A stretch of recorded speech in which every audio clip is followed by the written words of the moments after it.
ରୋଷେଇ ପରେ ମଧ୍ୟ କିଛି କାମରେ ଘାସ ସଫେଇ କରିବା ଏସବୁ କାମରେ ଶିକ୍ଷକମାନେ ଲଗାଉଛନ୍ତି, ସେଗୁଡ଼ାକୁ ବନ୍ଦ କରାଯାଉ।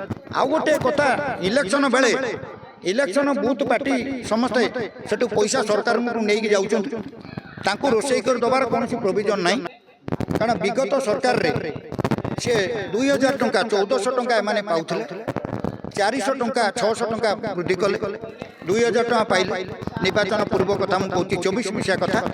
ତାପରେ ଏ ସରକାରରେ ମଧ୍ୟ ନୂଆ ସରକାରରେ ଆମେ ମୁଖ୍ୟମନ୍ତ୍ରୀକି ଭେଟିଛୁ। ମୁଖ୍ୟମନ୍ତ୍ରୀ ମହୋଦୟ 1000 ଟଙ୍କା ବଢ଼େଇଥିଲେ ନିଜେ। ଏ ଯେଉଁ ରାଜ୍ୟସ୍ତରୀୟ ସମ୍ମିଳନୀ ଆମର ପ୍ରତ୍ୟେକ ଜିଲ୍ଲାରୁ ଦୂର ଦୂରାନ୍ତରୁ କିଛି ମା' ମାନେ ଭଉଣୀମାନେ ଆସିଛନ୍ତି, ପାଚିକା ମାନେ। ଏଠି ଆମେ ସମସ୍ତେ ଏକାଠି ହେଉଛୁ ଏବଂ ଏଠି ଦାବିପତ୍ର ମଧ୍ୟ ଆଜି ସମସ୍ତଙ୍କଠୁ ଦସ୍ତଖତ କରି ଆମେ ମାନ୍ୟବର ମୁଖ୍ୟମନ୍ତ୍ରୀଙ୍କ ନେଇକି ଦେବୁ ତାଙ୍କ କାର୍ଯ୍ୟାଳୟରେ। ଏଇଟା ଆମର ମୁଖ୍ୟ ରହିଛି ଏବଂ ଦାବି ଗୁଡ଼ିକରେ ଆମର ରହିଛି ଯେ ତାଙ୍କୁ ବେତନ ବୃଦ୍ଧି କରାଯାଉ। କାରଣ ବିଗତ ସରକାରରେ ସେ 2000 ଟଙ୍କା 1400 ଟଙ୍କା ଏମାନେ ପାଉଥିଲେ, 400 ଟଙ୍କା 600 ଟଙ୍କା ବୃଦ୍ଧି କଲେ, 2000 ଟଙ୍କା ପାଇଲେ। ନିର୍ବାଚନ ପୂର୍ବ କଥା ମୁଁ କହୁଛି, 24 ମସିହା କଥା। ତାପରେ ଏ ସରକାରରେ ମଧ୍ୟ ନୂଆ ସରକାରରେ ଆମେ ମୁଖ୍ୟମନ୍ତ୍ରୀକି ଭେଟିଛୁ। ମୁଖ୍ୟମନ୍ତ୍ରୀ ମହୋଦୟ 1000 ଟଙ୍କା ବଢ଼େଇଥିଲେ ନିଜେ, ସେଟା ପାଇଁ ମଧ୍ୟ ଆମେ ଧନ୍ୟବାଦ ଦେଇଛୁ ତାଙ୍କୁ। 1000 ଟଙ୍କା ବଢ଼େଇଛନ୍ତି, 1,27,000 ପାଚିକାମାନେ ଅଛନ୍ତି ଓଡ଼ିଶାରେ। ତା ସହିତ ଆମେ ଦାବି କରୁଛୁ ଆଉ କିଛି ଅର୍ଥ ତାଙ୍କୁ ବଢ଼ାନ୍ତୁ। କାରଣ ସର୍ବନିମ୍ନ ମଜୁରୀ ହିସାବ କଲେ ଯେ ଏମାନଙ୍କୁ ସର୍ବନିମ୍ନ ମଜୁରୀ ହଠାତ୍ 15,000 ଟଙ୍କା ଦେବା ସମ୍ଭବ ନୁହେଁ। ଆମେ ଦାବିପତ୍ରରେ ଲେଖିଛୁ 15,000 ଟଙ୍କା, କିନ୍ତୁ ଦେବା ତ ସମ୍ଭବ ନୁହେଁ। ତଥାପି ଆମେ ବିଚାର କରନ୍ତୁ, ସରକାର ଏତେ କମ୍ ପଇସାରେ ଏମାନେ ଚଳିବା ବହୁତ କଷ୍ଟକର। 100 ଟଙ୍କାରେ ଚଳି ହେବନି କୌଣସି ପ୍ରକାରେ। ଗୋଟାଏ ଦିନର ମଧ୍ୟ ପଇସା ହେଉନି।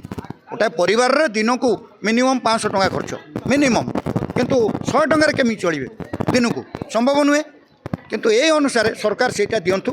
ଆଉ ଗୋଟେ ଡ୍ରେସ୍ କୋଡ଼୍ଟା ସରକାରୀ ଭାବରେ ଲାଗୁ କରାଯାଉ। ତାପରେ ନିଆଁ ପାଣିରେ କାମ କରୁଛନ୍ତି, ତାଙ୍କୁ ଗୋଟାଏ ଇନ୍ସୁରାନ୍ସ କରାଯାଉ। ଆଉ ବାକି ଇପିଏଫ୍ କିଛି କାଟନ୍ତୁ, କମ୍ ପଇସା ତ ତା ଭିତରେ ଇପିଏଫ୍ କାଟି ପାରୁନି, ତାଙ୍କୁ ପ୍ରୋଭିଜନ୍ ନାହିଁ। ତଥାପି ପଇସା ବଢ଼େଇଲା ପରେ ତାଙ୍କର କିଛି ଇପିଏଫ୍ କାଟନ୍ତୁ, ତାଙ୍କର କିଛି ପଇସା ରହିବ। ତା ସହିତ ଆପଣଙ୍କର 27,000 ଗୋଟେ ବକେୟା ରହିଯାଇଛି ସରକାରଙ୍କ ପାଖରେ, ସେ ପଇସାଟାକୁ ଆମେ ଦାବି କରୁଛୁ।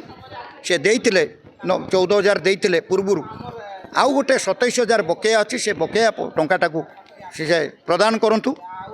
ଆଉ ବାକି ଆଉ ଅଲଗା କିଛି କାର୍ଯ୍ୟ ତାଙ୍କୁ ଏ ରୋଷେଇ ପରେ ମଧ୍ୟ କିଛି କାମରେ ଘାସ ସଫେଇ କରିବା ଏସବୁ କାମରେ ଶିକ୍ଷକମାନେ ଲଗାଉଛନ୍ତି, ସେଗୁଡ଼ାକୁ ବନ୍ଦ କରାଯାଉ।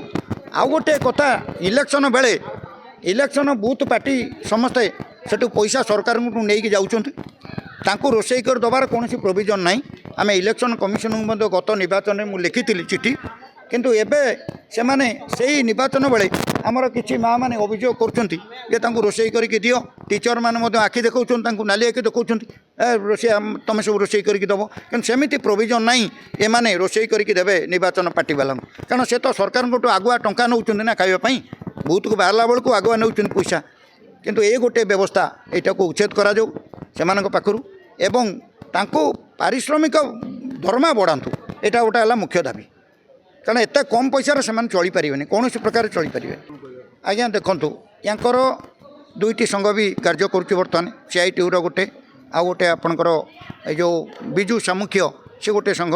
ମୁଁ ଆକ୍ଷେପ କରିକି କୌଣସି ଭାଇମାନଙ୍କୁ ମୁଁ ନିନ୍ଦା କରୁନି, କିନ୍ତୁ ଏମାନଙ୍କୁ ଜୋରଦବସ୍ତ ଭାବରେ କିଛି ସ୍କୁଲରୁ ଯାଇ ଅର୍ଥ ଆଦାୟ କରିକି ଆଣୁଛନ୍ତି, ଏଇଟା ପାଇଁ ଆମେ ନିନ୍ଦା କରୁଛୁ। ଏମିତି ଏତେ କମ୍ ପଇସାରେ ସାଂଗଠନିକ ବାବଦରେ ଯଦି କିଛି ସଭ୍ୟ ଚାନ୍ଦା ଆଦାୟ କରିବ କର, କିଛି ଆପତ୍ତି ନାହିଁ। କିନ୍ତୁ ଏଭଳି ସ୍କୁଲରୁ ଯାଇ ତାଙ୍କ ଏଜେନ୍ସିମାନେ ଯାଇ ପଇସା ସବୁ ଆଦାୟ କରୁଛନ୍ତି, ଅନେକ ଜାଗାରୁ ଅଭିଯୋଗ ଆସୁଛି। କିନ୍ତୁ ଏଇଟାକୁ ବନ୍ଦ କରାଯାଉ। ଆଉ ସେଇଟାକୁ ତ ସରକାର ବନ୍ଦ କରିପାରିବେ, ସେମିତି କିଛି ପ୍ରଶାସନ ବନ୍ଦ କରିବ ତା ନୁହେଁ। କିନ୍ତୁ ଏଇ ଯେଉଁ ଭାଇମାନେ ଅଛନ୍ତି ସବୁ ସଂଘ ପାଇଁକି, କିନ୍ତୁ ଏଇଟାକୁ ସେମାନେ ବନ୍ଦ କରନ୍ତୁ। ଏଇଟା ଅନ୍ୟାୟ ଜିନିଷ, ଗୋଟାଏ ତାଙ୍କ କାର୍ଯ୍ୟକ୍ଷେତ୍ରରେ ଯାଇକି ପହଞ୍ଚିକିରି ତାଙ୍କଠୁ 100-200 ଆଣିବା ଏଇଟା ଠିକ୍ ନୁହେଁ। ଏ ଜିନିଷଟାକୁ ମଧ୍ୟ ମୁଁ ଆଜି ମିଡ଼ିଆରେ କହୁଛି, ସମସ୍ତେ ବି ଶୁଣିବେ। ଏଇଟା ଗୋଟାଏ, ଏଇଟାକୁ ନିନ୍ଦା କରୁଛୁ, ଏଇଟା ଠିକ୍ ନୁହେଁ। ସାଂଗଠନିକ ବାବଦରେ ଯଦି କିଛି ଅର୍ଥ ଆଦାୟ କରାଯାଏ ସଭ୍ୟ ଚାନ୍ଦା, ତାହେଲେ ସେଇଟାକୁ ସେମାନେ ଅଲଗା ବାଟରେ ଦେଇପାରିବେ। କିନ୍ତୁ ଏ କର୍ମକ୍ଷେତ୍ରରେ ଜଣେ ଏଜେନ୍ସି ପ୍ରତି ବ୍ଲକରେ ରହିବ, ସେ ଯାଇକି ମୋଟର ସାଇକେଲ ବୁଲିକି ଆଦାୟ କରିବେ, ଏଇଟା ଠିକ୍ ନୁହେଁ। ଏଇଟାକୁ ଆମେ ନିନ୍ଦା କରୁଛୁ, ଏଇଟା ଆଦୌ ଠିକ୍ ନୁହେଁ।